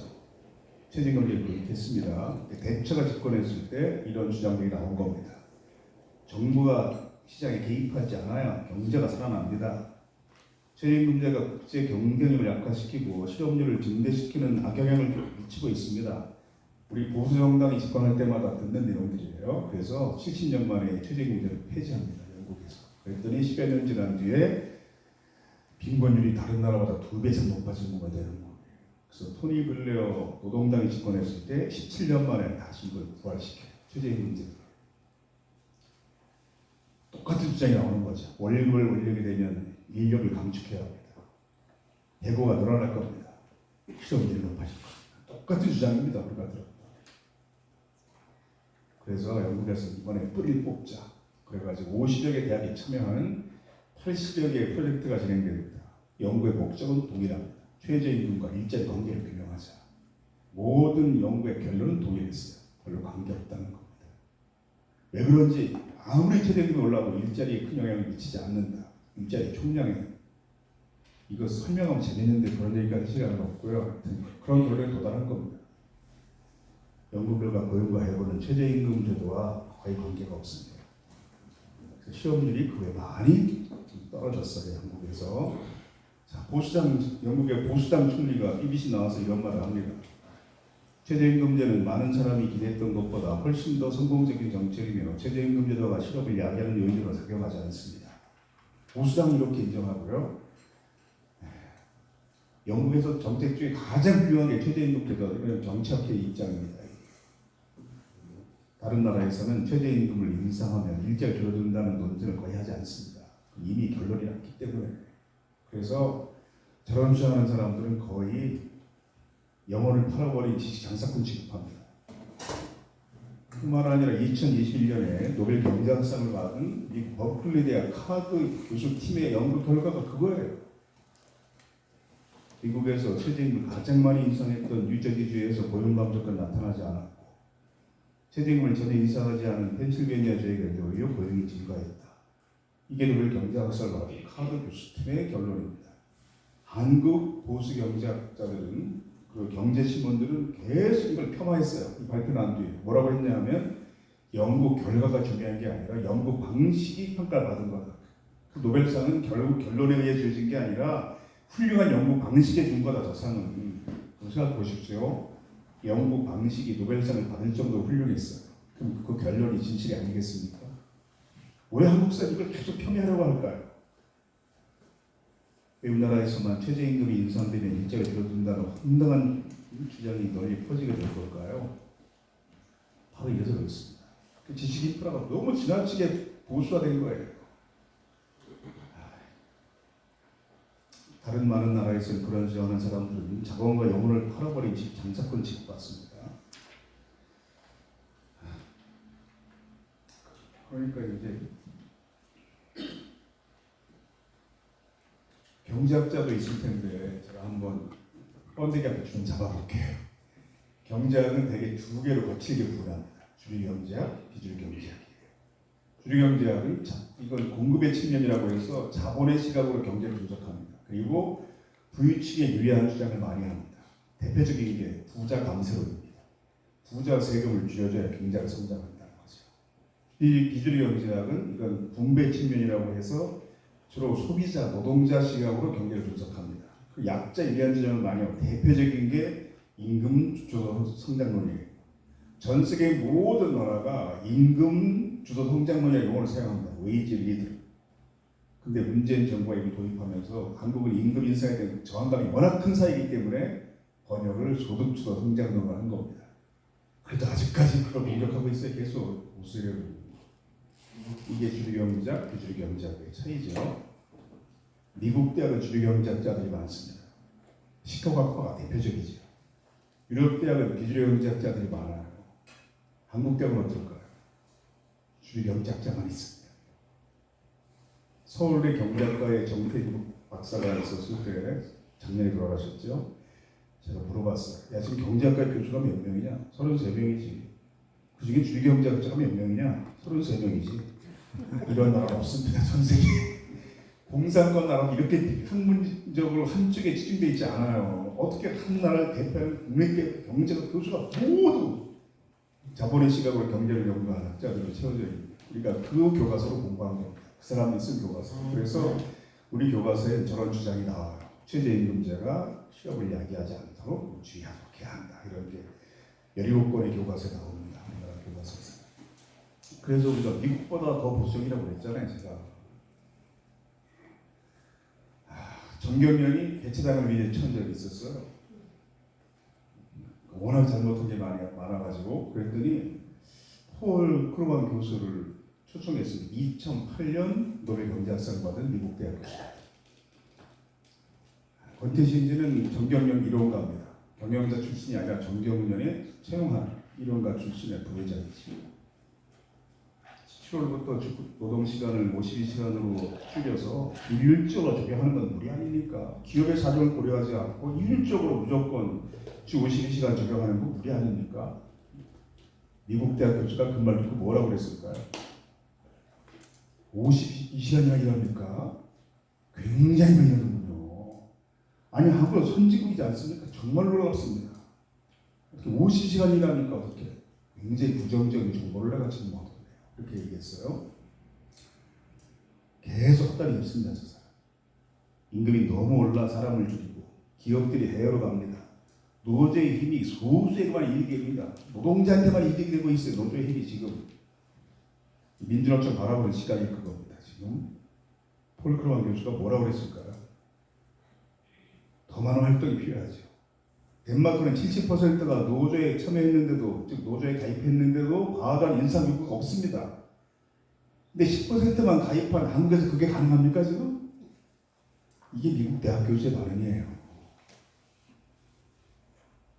자, 이제 행복한 노동은 가능한가? 지금까지 여러분이 저에게 듣고 싶은 이야기 제가 준비한 거고요. 이제 제가 하고 싶은 이야기를 해보려고 합니다. 근데 자본주의 사회 노동조합 활동이 구조적으로 정당한 이유를 자신만의 독창적 방식으로 자유롭게 설명하는 것입니다. 제가 했던 중간체 문제입니다. 이런 문제 학생들이 아주 싫어합니다. 일단 자유롭게 쓰는 게 두려워요. 열심히 썼어요. 한 학생이 답안 그림 하나만 더 만들어요. 무슨 뜻일까요?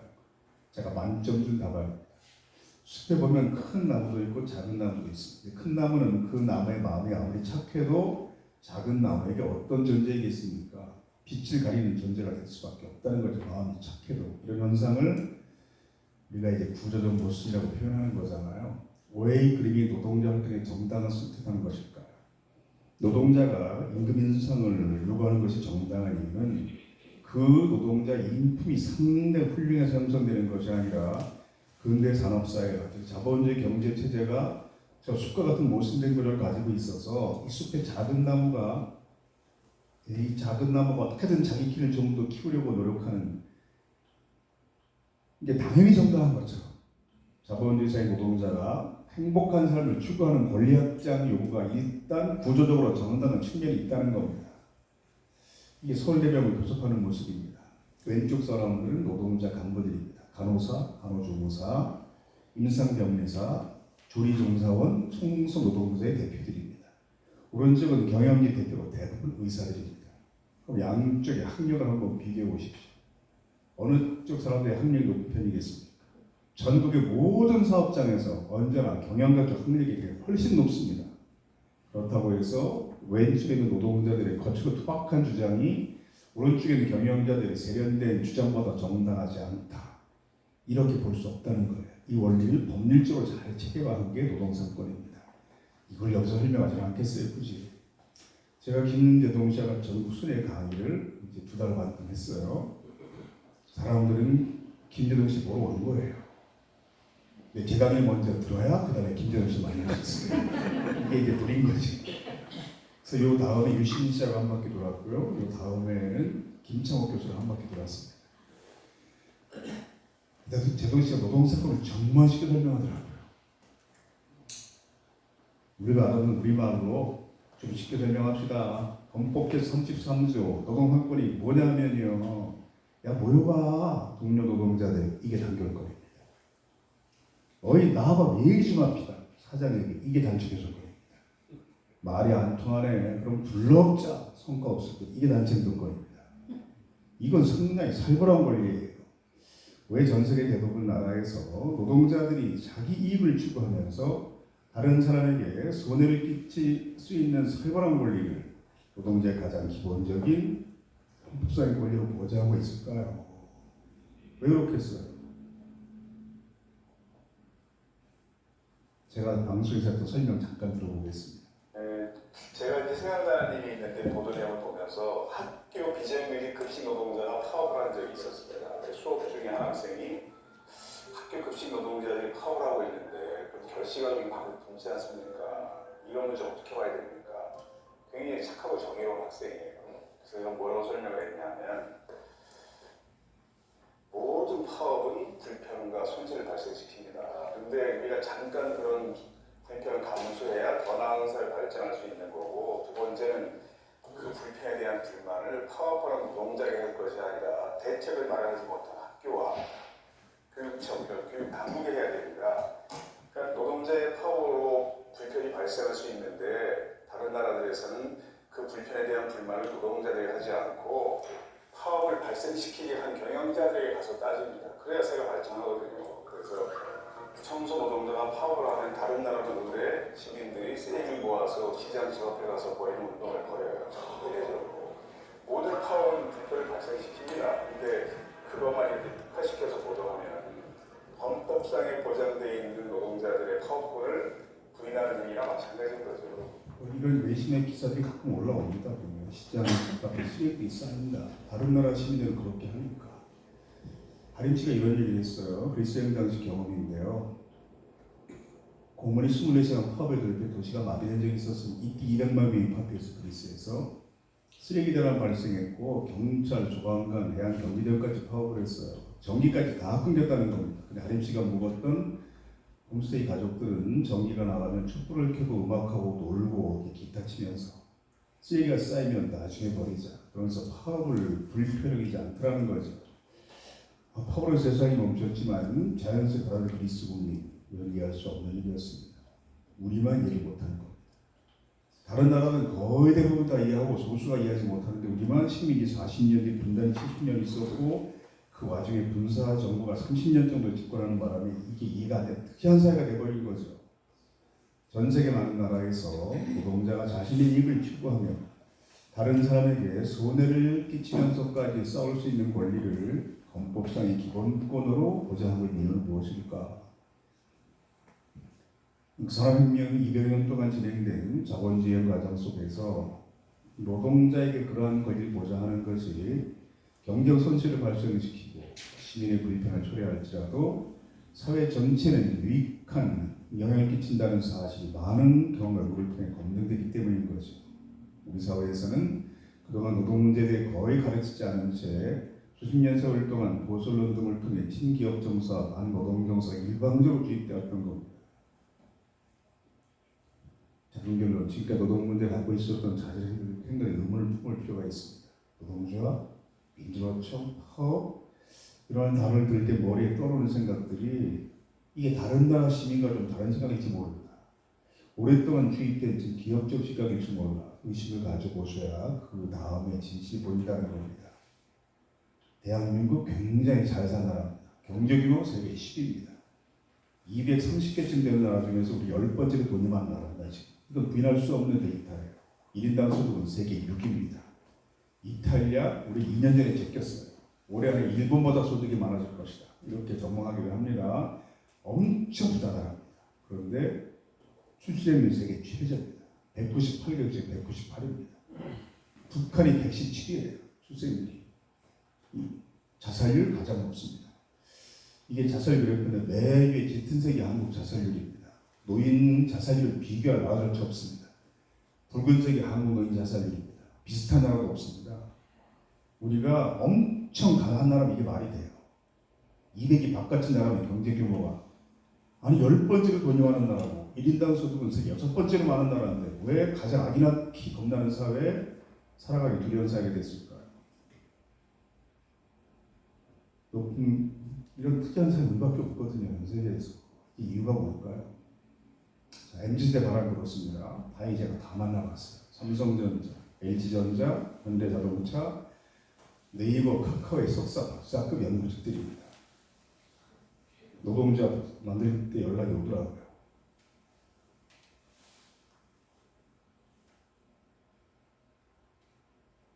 특이한 용어를 발견했습니다. 이게 내가 왜 먼지 때문에 시간이 지금 얼마 안 남았는데 세대라는 키워드로 사회를 분석할 때 놓치는 게 있습니다. 같은 세대 속에서 계급 갈등을 설명하지 않는다는 거예요. 같은 청년 세대라고 해도요. 부모의 뒷바라지 다 받으면서 고시촌 주변에 얻어진 오피스텔에 묵으면서 전심전력으로 시험 준비하는 청년이 있는가 하면 가족의 생계를 온통 다 책임지고 온갖 알바 노동을 하면서 틈틈이 준비하는 청년도 있는 거거든요. 근데 이런 세대를 키워드로 사회 문제 분석할 때는 같은 세대 내에서의 계급 갈등을 설명하지 않습니다. 그런 의미는 있어요. 저런 청년과 저 같은 70, 거의 70살 나된 사람은 분명히 세대 차이가 있으니까. 악이 특이한 점을 발견했는데 악을 낳지 않겠다는 겁니다. 중요한 이유는 치열한 생존 경쟁의 사회에서 자신의 자녀를 치열한 사회 경쟁을 거쳐 대기업 정규직 만들 자신이 없기 때문이라는 겁니다. 예로서 우리나라는 대기업 노동자임을 100으로 했을 때 중소기업 노동자임이 57%입니다. 비정규직은 40%입니다. 즉 공부를 굉장히 잘하는 사람과 못하는 사람이 사이 나갔을 때 소득의 격차가 2배 이상 벌어집니다. 일본은 83입니다. 일본은 꼴등했던 사람도 사회 나가면 1등했던 사람의 83% 소득을 가질 수가 있어요. 그럼 이런 사회는 공부를 못하는 자식을 낳는 게 두려운 일이 아닙니다. 별로. 그러니까 일본이 훨씬 고령화세 먼저 진입했는데 합계 출생률이 1.3입니다. 우리는 0.8이었다가 0.7로 떨어졌습니다. 지금. 젊은 부부들이 자녀 양육에 필요한 비용과 노력으로 우리끼리 행복하게 살겠다. 이런 생각할 수밖에 없는 상황인 겁니다. 지금. 어떻게 그대로 탓합니까? 요즘 특목고들하고 유치원 들어가면서부터 특목고 준비합니다. 근데 이게 걔는 늦은 거예요. 말도 못. 목동에요. 쪽집게 강사가 한 달 가입비가 1,000만 원 된 지가 10년 전입니다. 근데 목동의 학부모들이 얼마나 그 강사들을 찾아다니는지 그 숨어서 가요. 교수들 한 달 1,000만 원 받는 강사를 숨어서 가르칩니다. 여러분 그렇게 자녀를 가르친 사람 있습니까 이 중에? 그렇게 공부하시는 분 계세요 이 중에? 10년 전부터 한 달 1,000만 원 됐는데 그렇게 공부하고 여기 와 있던 이상한 사람이죠. 출생률 저하는 경제성 저하 비교 안 될 정도로 미래사회 지향될 것이라고 전문가들은 주장합니다. 그래서 한국 사회가 이제 소멸할 것이다 이렇게 말하잖아요. 뭐 어떻게 될까요? 이거? 이런 상황은 대기업과 중소기업, 공업력과 저항력, 사무직과 생산직, 정규직과 비정규직, 남성과 여성 차별이 없어져야 필요해서 될 수 있습니다. 그래서 제가 사실상 최저 출생률 해법은 차별 해소다 이런 주장을 한 건데요. 그렇게 평등한 사회 실제로 있을까요? 동영상 잠깐 하나 보겠습니다. 부가 많이 축적이 됐는데도 세금 많이 걷죠. 사람마다 달라요. 그냥 많이 버는 사람들은 48% 같이 내고 힘든 네, 그런데 어떤 중간 사람들은 30%이고 돈 많이 안 버는 사람은 세금 안 내도 돼. 국민은 그런 게 대한 분란이 있어요. 30% 내는 사람들은 거의 불평이 없고 아주 돈을 많이 버는 사람들 중에서는 불평이 있는 사람은 있겠죠. 그렇지. 세금 그렇게 내고 하는 게 뭐예요, 그러면? 교육비 다 무료예요. 대학교 같이 교육 다 무료고 의료 병원 다 무료예요. 무슨 병이든 감기라면 조금 내야 돼요. 왜냐면 감기는 치료 필요 없으니까. 그런데 치료하지 않으면 바쁜다고 생각하면 의사가 생각하면 어떤 아니야 이런 것들도 예, 그래서 뭐 병원에서 30년 있어야 된다 하면은 30년 공짜로 병원에 있을 수 있어요. 사실 얼굴이 되게 여유로워. 아, 그렇다. 너르웨이에서는 인생에 대한 걱정을 다 필요 없어요. 다른 나라에서는 계속 좋은 학교 가야 된다, 돈 벌어야 된다, 저희 부모님의 부양을 해야 하고 자녀의 교육을 해야 하고 그런 부담 있잖아요. 그런데 노르웨이에서는 이런 거 다 무료이니까 돈에 대한 그런 걱정은 필요 없고 학벌 같은 것도 없어요. 여기까지 보겠습니다. 이런 나라가 한두 개입니까 지금? 북유럽, 동유럽 다 이런 체제입니다. 수준의 차이는 있지만 유럽 대학들은 교수와 대학교 경비, 청소 노동자 연봉 차이가 우리처럼 크지 않아요. 그래서 교수 하나가 경비도 합니다. 자기 대학에서. 황선준 박사 아시죠? 4월달에 한국 와 있었어요. 우리 학교 와서 특강했습니다. 제가 부탁해서. 자기가 스웨덴에서 박사학위를 받을 때 지도교수가 스웨덴 정치학계 부회장인 아주 원로 교수였답니다. 점심 먹고 비가 오는 날이었대요. 학교 안에 들어와서 엘리베이터 내려서 걸어가는데 국도에서 30대 중반쯤에 청소 노동자가 청소하더랍니다. 무심코들이 지나가는데 청소 노동자가 대학 교수를 쏴보면서 청소하는 거 안 보냐고 지금 그러라는 거예요. 자기는 이 사람 미쳤나 싶었대. 아니 일개 청소 노동자가 권위 있는 존경받는 대학 교수한테 그렇게 싸우칠 수 있나? 근데 그 교수님은 깜짝 놀래. 나 신경 못 써 미안하다. 까치발로 지나가더라고요. 거기 청소하는데 지나가면 발자국 나잖아요. 신경 못 써 미안하다. 근데 그 청소 노동자가 이렇게 당당하게 얘기할 수 있을까요? 받을 만큼 받기 때문에 그런 거. 우리처럼 인생 막장에 그 직업 선택하고 최저임금 겨우 받으면 그 용기가 안 나와요. 그러니까 이제 스웨덴에서 공부하고 돌아온 친구 치과의사가 있어요. 여러분 대부분 아는 사람들입니다. 아내가 저에게 이런 말을 합니다. 아내가 동일방직 해고 노동자예요. 며칠 전에 교회를 가는 중이었나 전화했어요. 그분이. 조하순 목사님이 아무도 기억을 못하는데 하종강을 기억하네 이상하게 바꿔줄게. 목사님이 받으셨어. 누구세요? 하종강이에요. 야 이 나쁜 놈아. 안 온다고 거기. 안 온다. 목사님이 하종강을 기억하네. 그래가지고 왜 가서 연락을 그래? 가기 전에 연락을 해. 같이 가지. 그랬는데 치과의사가 아직도 전화를 바꾸더라고. 그래서 다음에 꼭 같이 연락하겠다. 정세일 장로가 조화순 목사님을 모시고 저 서울에 있는 민속박물관에서 기획전 할 때 모시고 왔어요. 조화순 목사님 모시고 왔는데 한 2, 3년 전이죠. 목사님 나 보시자마자 인사. 아유 요 녀석은 아주 변한 게 없어. 그분을 볼 때 내가 계속 20대인 거예요. 제가 20대 때 그분을 뵀으니까. 그래서 변한 게 없었다는 것은 외모를 얘기하는 게 아니라 그냥 우리 주변에 계속 남아있어서 이쁘다 그런 뜻입니다. 그래서 미워할 수가 없다고 하죠. 스웨덴에서는 경력이 10여 년쯤 된 기능직 노동자가 의사보다 월급이 더 많아. 물론 스웨덴도 의사가 고임금입니다. 그렇지 우리가처럼 차이가 크진 않아서 용접공으로 한 10여 년 정도 이런 의사만큼 소득이 생기고 20년쯤 일하면 의사보다 소득이 더 많아진다는 겁니다. 그래서 스웨덴에서는 청소년 학부모들이 기꺼이 배관부, 복수 용접공의 집을 선택한다는 거죠. 그래서 캐나다에서 온 기계공학과 교환 교수가 있는데 그분도 캐나다 돌아가면 교수 그만두고 배관공학과 그렇게 잘할 것 같다 그렇게 얘기합니다. 소득은 비슷하지만 일하고 싶을 때만 자유롭게 일할 수 있거든요. 이런 사회에서는 그래서 이제 저 치과의사가 살던 분이 집에 보면요 부인은 대학 교수, 남편은 배관공이고 부인은 용접공이고 남편이 의사고 이런 부부들이 많았다는 겁니다. 이것이 직업에 귀천이 없는 거예요. 이런 사회가 되면 아기 낳기가 겁나지 않습니다. 다른 나라들은 어떻게 그런 사회를 만들 수 있었을까요? 그 나라 부유층이 스스로 깨닫고 자 이제 우리가 세금을 엄청나게 낼 때가 되었어. 법을 스스로 개정했을까요? 절대로 아닙니다. 거의 다 비슷한 과정들을 밟았습니다. 노동운동의 성과입니다. 물론 노동운동이 혼자진 않았죠. 그러나 노동운동과 노동운동에 기반한 진보정당의 역할이 거의 90% 이상입니다. 이게 지나친 말은 아니에요. 즉 노동자들이 행복하게 살기 위한 노동운동이 사회 많은 문제점 해결 발전시키는 거죠. 유럽사회 밑바닥 깔려있는 노동력 역사의 주인이라는 정서는 그런 의미인 겁니다. 아니 노동자가 중요한데 그랬지만 역사의 주인까지 되겠습니까? 과장하는 거 아닙니까? 아닙니다.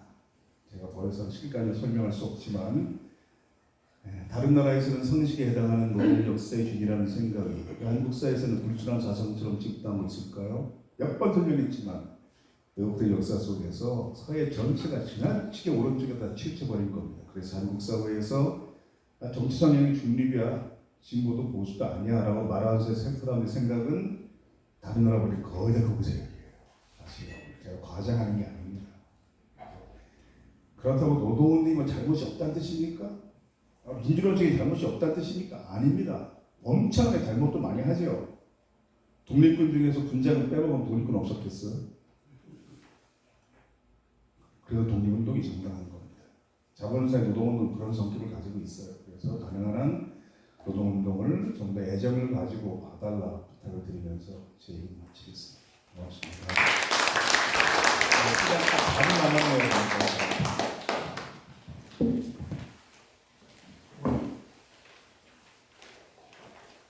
시간까지 딱 지켜주신 교수님께 다시 한번 박수. 고맙습니다. 질문 좀 해야 되겠다. 강의로 와는 사람이 질문할 거 없어요? 질문할 몇 가지 지금 상황에 간단하게 그 교회 얘기 목사 얘기 좀 꺼내는데 하시죠.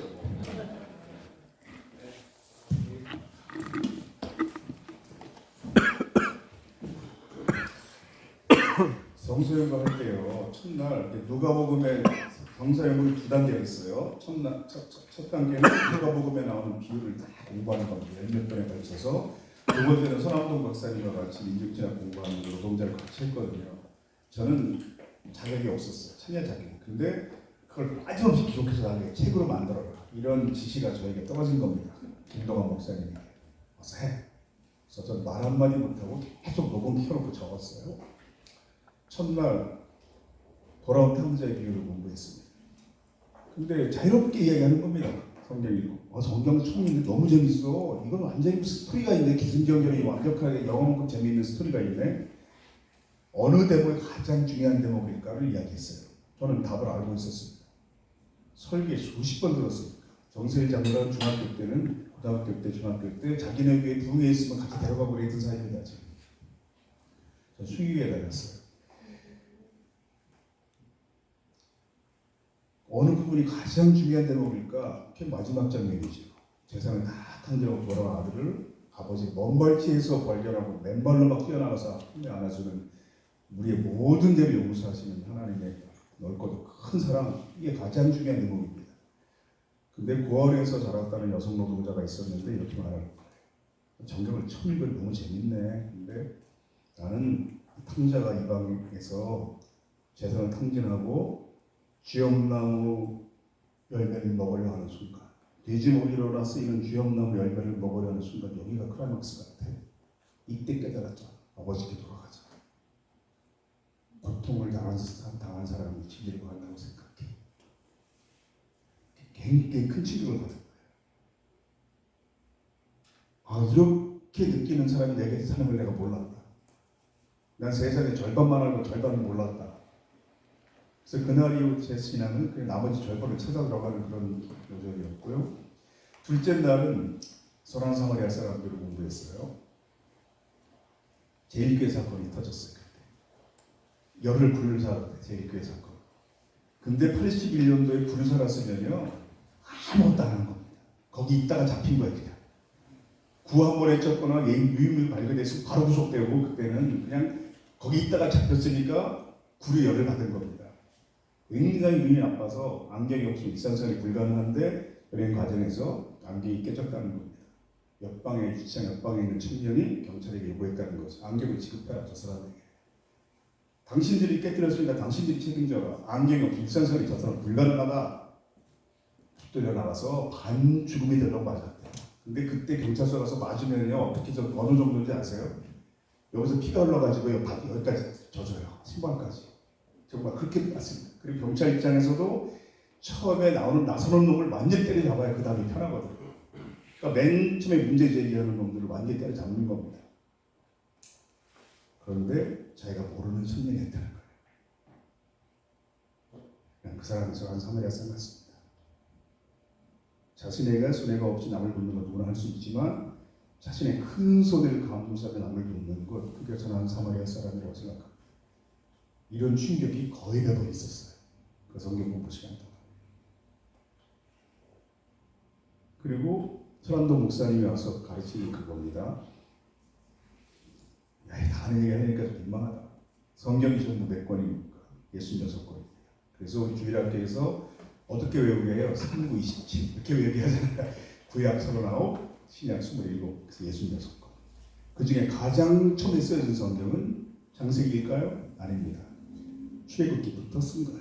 역사적으로 보면 이집트에서 400 몇십 년 동안 노예 생활하던 히브리 사람들이, 그러니까 그 노예가 아니었다는 주장도 있으니까 노동하면서 살던 히브리 사람들이 수많은 노예방 전쟁을 했으나 다 실패했습니다. 그런데 모세를 만났을 때 성공한 거죠. 홍해를 건너 탈출하면서 자신 역사를 기록하기 시작한 겁니다. 그게 애굽에서 탈출한 기록, 그 출애굽기잖아. 성경 그때부터 기록된 거다. 아담과 이브가 있었잖아, 우리에게. 그 얘기 넣어야지. 나중에 추가된 거라는 거예요. 그러니까 그 이집트에서 노예로 살던 히브리 사람들이 섬기던 신이 야훼였던 겁니다. 우리가 지금 하나님 믿는다는 것은 수천 년 전에 노예가 섬기던 신을 섬기는 게 다름 아니다. 그래서 기독교 역사는 수천 년 동안 기독교가 노예들이 섬기던 신이었다는 것을, 노예의 종교였다는 것을 계속 무시하려는 세력과 그걸 기억하려는 세력과의 갈등이었다. 이런 얘기를 배웠어요. 그러면 이제 성경을 보다 보면 어느 순간까지는 히브리 사람으로 나오다가 어느 시점부터는 이스라엘 사람으로 나옵니다. 왜 가나안 공동체 이름을 이스라엘이라고 했을까? 이스라엘은 하나님이 다스린다는 뜻이잖아요. 엘이 하나님이잖아요. 인간이 인간을 다스리는 사업을 수백 년 동안 겪은 겁니다. 계급사회가 만들어져서 인간이 인간을 지배하는 세상은 우리가 수백 년 동안 겪었으니까 다시는 어떤 인간도 다른 인간을 지배하지 못하도록 하자. 하나님이 직접 다스리는 나라를 만들자.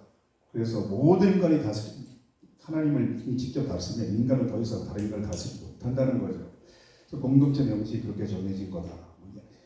그리고 왜 12지파가 모여서 재산을 공평히 분배할 때 레위 지파에게 한 푼도 주지 않았을까? 레위 지파는 아시는 것처럼 제사장을 담당하는 지파입니다.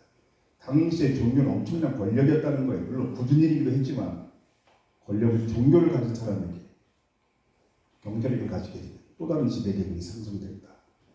다시는 지배계급이 형성되지 않도록 하자. 그래서 종교라는 힘을 가진 지파에게는 재산을 함부로 주지 않고 나머지 11지파가 자기 소득의 10분의 1을 거둬서 그들을 먹고 살게 했고 그게 11조의 시작이었다. 뭐 이런 얘기예요. 그러니까 이제 이렇게 볼 수도 있다는 거죠. 그 부활을 공부할 때 이렇게 얘기했어요. 청년이 이렇게 질문했습니다. 선암동 박사님한테.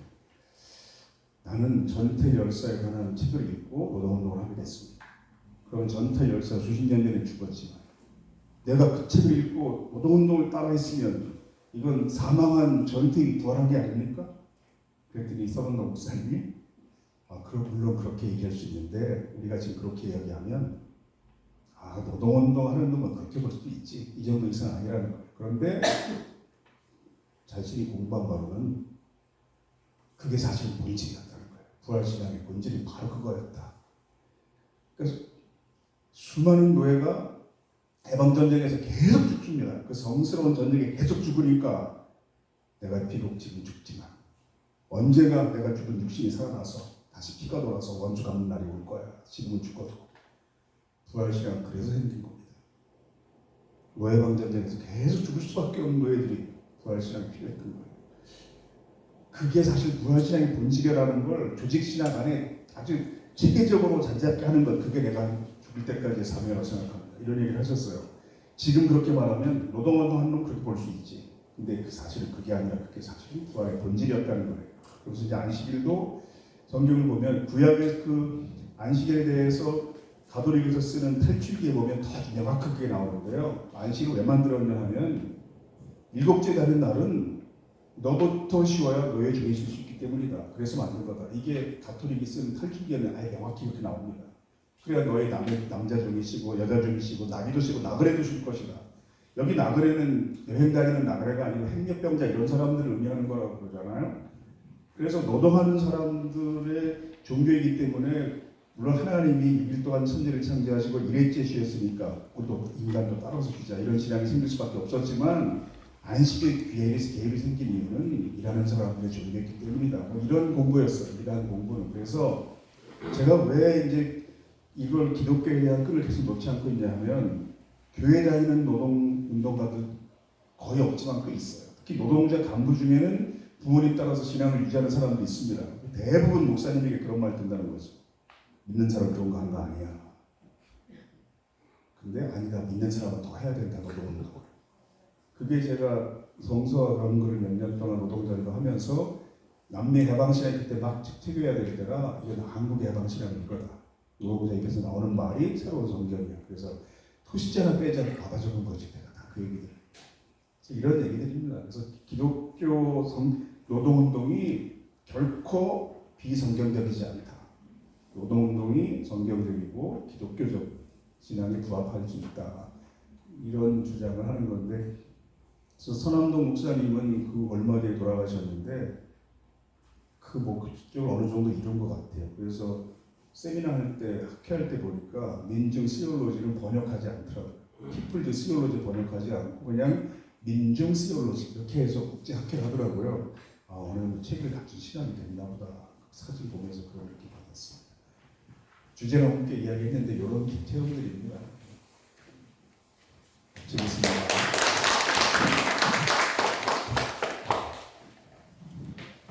결국 다 해주셨습니다. 다시 한번 큰 박수 부탁드립니다.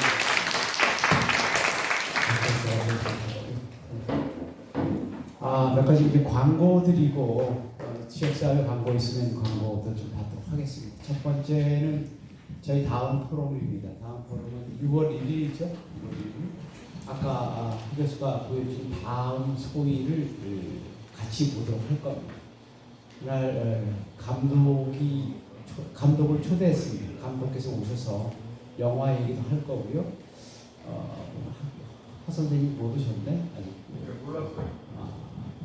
이제 꼭 보세요. 아무리 진짜까지 못하는 게 얼마나. 그러고 그날 그 청소년 노동인권에 관해서 일을 하고 계신 전직 교사이신 하이노 선생님께서 오셔서 같이 얘기를 좀 할 겁니다. 그래서 얘기를 좀 풍성하게 할 것 같고 그냥 이 자리에서 하 교수님도 혹시 오실 수 있으면 오셔서 다시 한번 봤으면 좋겠다 이런 말씀을 드리고 싶고요. 다음 포럼은 6월 1일인데 다시 좀 알려드릴 거고요. 또 하나는 5월 8일 어버이날이죠. 부평역 광장에서 인천 비상시국회의 출범식을 합니다. 생병 회원들은 당연히 오실 거라고 생각합니다. 그래서 6시 반서부터 길놀이해서 7시 정도 할 것 같은데 아마 축사는 함세웅 신부님 와서 해주실 것 같고요. 여러분들의 발언도 듣고 공연도 좀 해서 부평역 광장을 떠들썩하게 좀 만들고 싶습니다. 다시 한번 알려드립니다. 5월 8일 월요일입니다. 6시 30분 부평역 광장 역전지구대 있죠. 역전지구대 바로 옆에 그걸 교통공원이라고 그러는데요. 작은 공원이 하나 있는데 거기서 할 겁니다. 좀 해주십시오. 불교개교, 민생 패턴 불교개교 그리고 전쟁 위기를 막기 위한 전쟁 위기 저지를 위한 인천 비상시국 회의 출범식을 한다라고 말씀을 드렸습니다. 그리고 이제 인천 지역사회 이런저런 일들이 많이 일어나고 있는 것들에 관해서 여러분들이 양해해 주신다면 여러분들이 회원으로 들어와져 있는 포럼 방에다가 올리도록 하겠습니다. 그 올리는 것들은 대부분 여러분들께서 참석을 해달라는 의미로 올리는 거니까 좀 많이 좀 참석해 주셨으면 좋겠다는 말씀 좀 드립니다. 오늘 특별한 행사 하나 더 갖도록 하겠습니다. 이 안에서 가장 젊은 친구가 하나 있습니다. 저 뒷친구는 지금 취업 준비를 하고 있는 분이신데 저는 그런 직렬이 있는지 몰랐는데 공무원에도 고용노동 직렬이라는 게 있답니다. 그것을 위해서 공부하고 있는 친구여서 오늘 강의 꼭 들어야 되겠다는 생각이 왔고요. 두 번째로는 그 친구 오늘 생일이랍니다. 일어나시죠. 정민지연. 자, 우리 생일 축하 노래 한번 다 같이 한번 불러드릴까요? 네.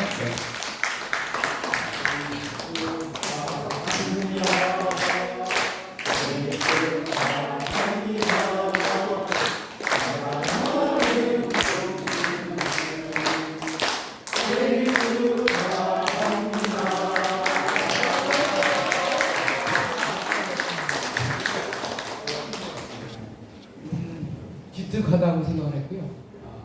보통 생일이면 친구들이나 부모님들하고 식사하고 그걸 빼고 이렇게 와줘서 너무 고맙다 생각했고요.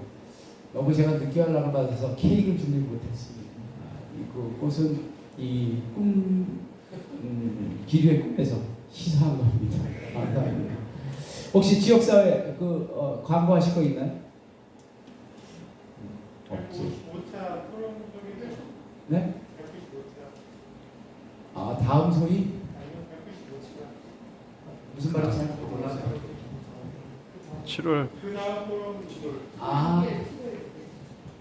7월 포럼도 결정을 했습니다. 7월 포럼은 김종대 전 국회의원이요. 지금 연세대학교 통일연구원의 개원교수 있더라고요. 군사전문가잖아요. 그래서 윤석열 정권의 안보, 국방 정책에 관해서 좀 심한 말로 말씀하셨는데 하종강 교수가 이렇게 얘기했다 그랬더니 그럼 자기도 그렇게 하겠다고 그랬습니다. 아마 평가하고 그래도 무슨 전망이겠나 이게 왜 이렇게 할 텐데 외교 안보 정책에 관해서 김종대 교수가 오기로 했습니다. 예전에 저희들 생평에 한번 와본 적이 있어서 아주 흔쾌히 오케이 해주셨습니다. 그리고 어떻게 변할지 모르기 때문에 자기 생각에도 미국 갔다 오기 전에 저희가 그러고 난 다음에 어떻게 변할지 모르기 때문에 자기가 미리 준비하기 좀 어렵고 제목도 미리 준비하기 어렵다. 그러나 국방 문제하고 외교 문제에 관해서 윤석열 정부가 어떻게 하고 있는지에 관한 평가하고 비판하고 하겠다 이렇게 했습니다. 그래서 꼭 여러분들 준비 일정 비워두셨다가 와주시기 바랍니다. 자, 그러면 마치기 전에 우리 통상대로 사진을 찍어야 되는데 여러분들께서 빨리 사진 찍고요. 시간이 되시면